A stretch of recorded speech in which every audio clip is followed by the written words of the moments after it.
Ito yung pinuntahan namin dito sa Bataan, Las Casas, Pilipinas, di Acosar. Dito dinala yung mga lumang bahay sa buong Pilipinas. Napansin ko, parang ito yung dati naming bahay sa Bicol. Yan o, yung bintana. Sa baba, simento. Sa taas, kahoy.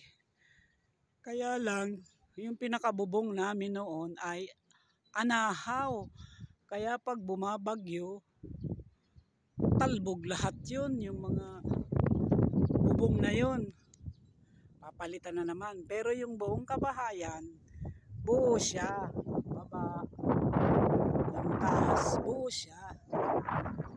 Yung taas lang ng mga anahaw, yun yung nililipad ng bagyo. Yun yung nagre-recall sa isip ko. Siguro naman relate dyan yung mga kabyuda natin na during the time, yung bahay ng mga luma, na buo pa, dinala dito ng buo. Napanood ko to sa Jessica Soho. Oo, napakaganda ng lugar. Wow, amazing. So, diba? Para bang lumabas ka sa ibang dimension. Ayan siya, oh. Napakaganda. Dinidevelop pa siya. Oh. Thank you very much sa sponsor, Enriquez Family and Maramot, King and Atke. Of course, sa kapatid ko, kay Sis Ellen, nakarating ako dito. Thank you. Ayun po, may naglalakad na Guardia Civil. Yan ang bantay din. Yun po ang costume nila ng mga gwardiya.